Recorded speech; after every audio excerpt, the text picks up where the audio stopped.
Bom, pessoal, vamos falar agora dos lipídios, tá? Que são, no nosso dia a dia, as gorduras e os óleos, tá ok? Então, na nossa dieta, a gente geralmente ingere lipídios quando a gente se alimenta de carnes ou de algumas plantas, algumas sementes, castanha, amendoim, que contém uma quantidade substancial de óleos, tá ok? E na ingestão de carnes, bovina, suína ou de aves, tá ok? Então, quando a gente se alimenta desses tipos de alimento, nós ingerimos uma grande quantidade de lipídios.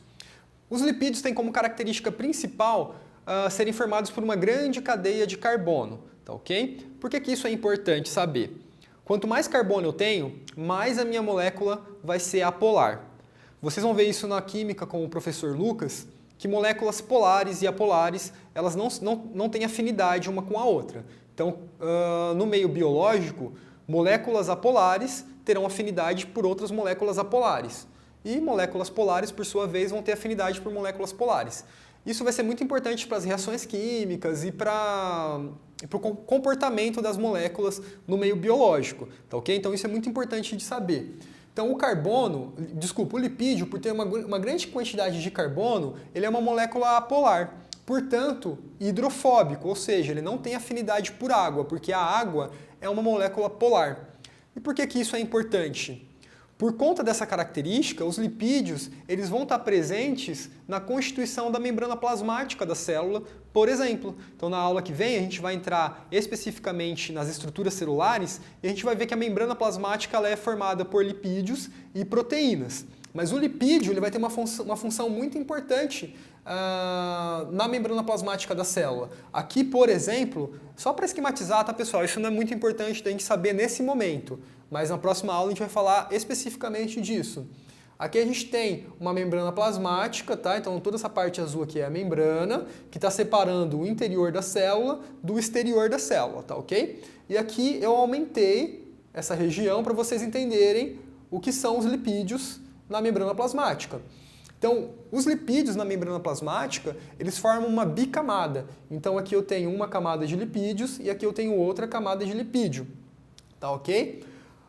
Uma característica muito importante é que por eles serem apolares, ou seja, essa região aqui ó, é uma região apolar, tá? Ela não tem afinidade por água.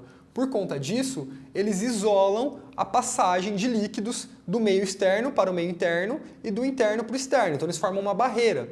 Isso possibilita com que a célula seja delimitada por um ambiente interno, tá ok? Então o fato de os lipídios serem apolares e serem hidrofóbicos faz com que essa membrana consiga criar uma barreira que cria um ambiente interno para a célula que é diferente do ambiente externo. Então ela cria um bloqueio para a passagem de líquidos e de outros compostos para o interior da célula, tá ok? Basicamente isso, mas na próxima aula a gente vai falar mais detalhadamente sobre esse aspecto. Mas o fato de o lipídio ser apolar e consequentemente hidrofóbico faz com que ele seja um componente importante da membrana celular, beleza? Qual que é a importância dos lipídios, então? Faz parte das membranas biológicas, as membranas plasmáticas.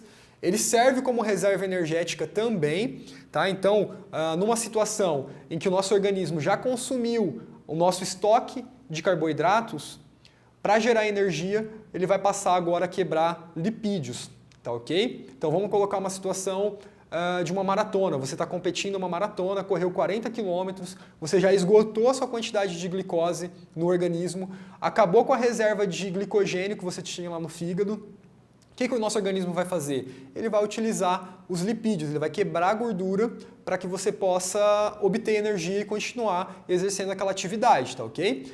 Além disso, os lipídios também são precursores de hormônios sexuais, os hormônios esteroides, tá ok? A testosterona e a progesterona, por exemplo.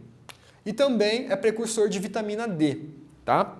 Bom, a unidade estrutural do lipídio, né, a unidade básica que forma um lipídio é o triglicerídeo, tá? Então o triglicerídeo ele é formado por ácido graxo e por glicerol. Vocês vão ver na química orgânica que o ácido orgânico ele é caracterizado por essa molécula aqui, ó. Vai ser um radical, que pode ser vários carbonos, ligado a um grupo carboxila, que é o C-OOH. Então isso caracteriza um ácido carbônico, nesse caso aqui um ácido graxo. E o glicerol ele é caracterizado pela união de um carbono a um radical hidroxila, tá ok? Constituindo então um álcool orgânico. Então, o triglicerídeo ele é formado pela junção de 3 moléculas de ácido graxo por um glicerol, tá? Então, se eu ingerir lá lipídio, meu lipídio está lá estocado, eu estou numa maratona, eu esgotei a minha quantidade de carboidratos simples, esgotei os carboidratos complexos, meu organismo agora precisa quebrar lipídio para gerar energia. Ele vai quebrar o meu lipídio em ácido graxo e glicerol, tá ok? E só para fechar, lipídios, o lipídio de membrana ele é chamado de fosfolipídio. Como é que ele é? Ele é um triglicerídeo ligado a um grupo fósforo, tá ok? Então tem um triglicerídeo ligado a fósforo, forma o fosfolipídio, que é o constituinte da membrana, que a gente vai ver na nossa próxima aula com mais detalhes, tá ok?